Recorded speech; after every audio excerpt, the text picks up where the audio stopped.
پہاڑوں کے فرشتے کی بات کے جواب میں آپ صلی اللہ علیہ وآلہ وسلم نے فرمایا، نہیں، مجھے توقع ہے کہ اللہ تعالیٰ ان کی اولاد میں ضرور ایسے لوگ پیدا فرمائے گا جو اللہ تعالیٰ کی عبادت کریں گے اور اس کے ساتھ کسی کو شریک نہیں ٹھہرائیں گے۔ اس پر پہاڑوں کے فرشتے نے جواب دیا، اللہ تعالیٰ نے جیسا آپ صلی اللہ علیہ وآلہ وسلم کو نام دیا ہے، آپ صلی اللہ علیہ وآلہ وسلم حقیقت میں رؤوف الرحیم ہے، یعنی بہت معاف کرنے والے اور بہت رحم کرنے والے ہیں۔ طائف کے اسی سفر سے واپسی پر 9 جنوں کا آپ صلی اللہ علیہ وآلہ وسلم کے پاس سے گزر ہوا۔ وہ نصیبین کے رہنے والے تھے، یہ شام کے ایک شہر کا نام ہے۔ آپ صلی اللہ علیہ وآلہ وسلم اس وقت نماز پڑھ رہے تھے۔ جنات نے آپ صلی اللہ علیہ وآلہ وسلم کی قرأت کی آواز سنی تو اسی وقت مسلمان ہو گئے، پہلے وہ یہودی تھے۔ طائف سے واپسی پر آپ صلی اللہ علیہ وآلہ وسلم مکہ میں داخل ہوئے تو حرم میں آئے اور بیت اللہ کا طواف فرمایا، اس کے بعد گھر تشریف لے گئے۔ ادھر 9 جن جب اپنی قوم میں گئے تو انہوں نے باقی جنوں کو آپ صلی اللہ علیہ وآلہ وسلم کے بارے میں بتایا، چنانچہ وہ سب کے سب مکہ پہنچے۔ انہوں نے ہجون کے مقام پر قیام کیا اور ایک جن کو آپ صلی اللہ علیہ وآلہ وسلم کی خدمت میں بھیجا۔ اس نے آپ صلی اللہ علیہ وآلہ وسلم سے عرض کیا، میری قوم ہجون کے مقام پر ٹھہری ہوئی ہے، آپ صلی اللہ علیہ وآلہ وسلم تشریف لے چلیے۔ آپ صلی اللہ علیہ وآلہ وسلم نے اس سے وعدہ فرمایا کہ آپ صلی اللہ علیہ وآلہ وسلم رات میں کسی وقت ہجون آئیں گے۔ ہجون مکہ کے ایک قبرستان کا نام تھا۔ رات کے وقت آپ صلی اللہ علیہ وآلہ وسلم وہاں پہنچے۔ حضرت عبداللہ بن مسعود رضی اللہ عنہ آپ صلی اللہ علیہ وآلہ وسلم کے ساتھ تھے۔ ہجون کے مقام پر پہنچ کر آپ صلی اللہ علیہ وآلہ وسلم نے حضرت عبداللہ بن مسعود رضی اللہ تعالیٰ عنہ کے گرد ایک خط کھینچ دیا اور فرمایا، اس سے باہر مت نکلنا، اگر تم نے دائرے سے باہر قدم رکھ دیا تو قیامت کے دن تک تم مجھے نہیں دیکھ پاؤ گے اور نہ میں تمہیں دیکھ سکوں گا۔ ایک روایت کے مطابق آپ صلی اللہ علیہ وآلہ وسلم نے ان سے یہ فرمایا، میرے آنے تک تم اسی جگہ رہو، تمہیں کسی چیز سے ڈر نہیں لگے گا، نہ کسی چیز کو دیکھ کر ہول محسوس ہوگا۔ اس کے بعد آپ صلی اللہ علیہ وآلہ وسلم کچھ فاصلے پر جا کر بیٹھ گئے۔ اچانک آپ صلی اللہ علیہ وآلہ وسلم کے پاس بالکل سیاہ فام لوگ آئے، یہ کافی تعداد میں تھے اور آپ صلی اللہ علیہ وآلہ وسلم پر ہجوم کر کے ٹوٹے پڑ رہے تھے، یعنی قرآن پاک سننے کی خواہش میں ایک دوسرے پر گر رہے تھے۔ اس موقع پر حضرت عبداللہ ابن مسعود رضی اللہ عنہ نے چاہا کہ آگے بڑھ کر ان لوگوں کو آپ صلی اللہ علیہ وآلہ وسلم کے پاس سے ہٹا دے، لیکن پھر انہیں آپ صلی اللہ علیہ وآلہ وسلم کا ارشاد یاد آ گیا اور وہ اپنی جگہ سے نہ ہلے۔ ادھر جنات نے آپ صلی اللہ علیہ وآلہ وسلم سے کہا، اے اللہ کے رسول صلی اللہ علیہ وآلہ وسلم، ہم جس جگہ کے رہنے والے ہیں، یعنی جہاں ہمیں جانا ہے وہ جگہ دور ہے، اس لیے ہماری اور ہماری سواریوں کے لیے سامان سفر کا انتظام فرما دیجیے۔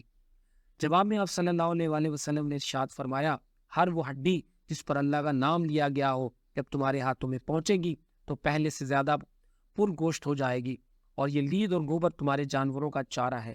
اس طرح جنات آپ صلی اللہ علیہ وآلہ وسلم پر ایمان لائے۔ طفیل بن عمرو دوسی رضی اللہ عنہ ایک اونچے درجے کے شاعر تھے۔ یہ ایک مرتبہ مکہ آئے، ان کی آمد کی خبر سن کر قریش ان کے گرد جمع ہو گئے۔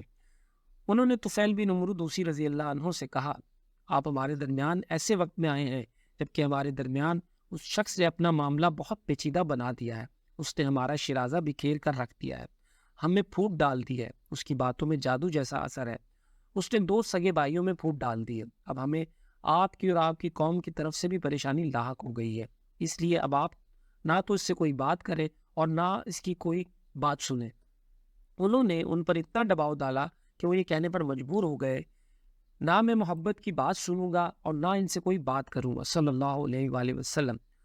دوسرے دن طفیل بن عمرو دوسی رضی اللہ عنہ کعبہ کا طواف کرنے کے لیے گئے تو انہوں نے اپنے کانوں میں کپڑا ٹھونس لیا کہ کہیں ان کی کوئی بات ان کے کانوں میں نہ پہنچ جائے۔ آپ صلی اللہ علیہ وآلہ وسلم اس وقت کعبہ میں نماز پڑھ رہے تھے۔ یہ آپ صلی اللہ علیہ وآلہ وسلم کے قریب ہی کھڑے ہو گئے۔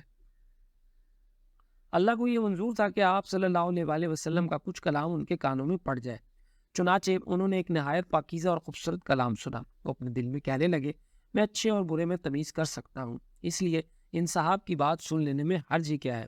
اگر یہ اچھی بات کہتے ہیں تو میں قبول کر لوں گا اور بری بات ہوئی تو چھوڑ دوں گا۔ کچھ دیر کے بعد آپ صلی اللہ علیہ وآلہ وسلم نماز سے فارغ ہو کر اپنے گھر کی طرف چلے تو انہوں نے کہا، اے محمد صلی اللہ علیہ وآلہ وسلم، آپ کی قوم نے مجھ سے ایسا ایسا کہا ہے، اسی لیے میں آپ صلی اللہ علیہ وآلہ وسلم کی باتوں سے بچنے کے لیے کانوں میں کپڑا ٹھونس دیا تھا، مگر آپ صلی اللہ علیہ وآلہ وسلم اپنی بات میرے سامنے پیش کریں۔ یہ سن کر آپ صلی اللہ علیہ وآلہ وسلم نے ان پر اسلام پیش کیا اور ان کے سامنے قرآن کریم کی تلاوت فرمائی۔ قرآن سن کر طفیل بن عمرو دوسی رضی اللہ عنہ بول اٹھے، اللہ کی قسم میں نے اس سے اچھا کلام کبھی نہیں سنا۔ اس کے بعد انہوں نے کلمہ پڑھا اور مسلمان ہو گئے۔ پھر انہوں نے عرض کیا، اے اللہ کے نبی صلی اللہ علیہ وآلہ وسلم، میں اپنی قوم میں اونچی حیثیت کا مالک ہوں، وہ سب میری بات سنتے ہیں، مانتے ہیں، میں واپس جا کر اپنی قوم کو اسلام کی دعوت دوں گا، اس لیے آپ صلی اللہ علیہ وآلہ وسلم میرے لیے دعا فرمائے۔ اس پر آپ صلی اللہ علیہ وآلہ وسلم نے ان کے لیے دعا فرمائی۔ پھر وہ واپس روانہ ہو گئے۔ اپنی بستی کے قریب پہنچے تو وہاں انہیں پانی کے پاس قافلے کھڑے نظر آئے۔ عین اس وقت ان کی دونوں آنکھوں کے درمیان چراغ کی مانند ایک نور پیدا ہو گیا، اور ایسا آپ صلی اللہ علیہ وآلہ وسلم کی دعا کی وجہ سے ہوا تھا۔ رات بھی اندھیری تھی۔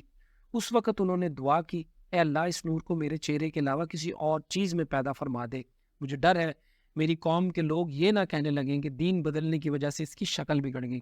چنانچہ اسی وقت وہ نور ان کے چہرے سے ان کے کوڑے میں آ گیا۔ اب ان کا کوڑا کسی قندیل کی طرح روشن ہو گیا۔ اسی بنیاد پر حضرت طفیل بن عمرو دوسی رضی اللہ عنہ کو ذی نور کہا جانے لگا، یعنی نور والے۔ وہ گھر پہنچے تو ان کے والد ان کے پاس آئے۔ انہوں نے ان سے کہا، آپ میرے پاس نہ آئیں، اب میرا آپ سے کوئی تعلق نہیں اور نہ آپ کا مجھ سے کوئی تعلق رہ گیا ہے۔ یہ سن کر ان کے والد نے پوچھا، کیوں بیٹے، کیا بات ہوئی؟ انہوں نے جواب دیا، میں مسلمان ہو گیا ہوں، میں نے محمد صلی اللہ علیہ وآلہ وسلم کا دین قبول کر لیا ہے۔ یہ سنتے ہی ان کے والد بول اٹھے، بیٹے جو تمہارا دین ہے وہی میرا دین ہے۔ تب طفیل بن عمرو دوسی رضی اللہ عنہ نے انہیں غسل کرنے اور پاک کپڑے پہننے کے لیے کہا۔ جب وہ ایسا کر چکے تو ان پر اسلام پیش کیا۔ وہ اسی وقت کلمہ پڑھ کر مسلمان ہو گئے، اور ان کی بیوی ان کے پاس آئی، انہوں نے بھی اسلام قبول کر لیا۔ اب انہوں نے اپنی قوم کے لوگوں پر اسلام پیش کیا، وہ لوگ بگڑ گئے۔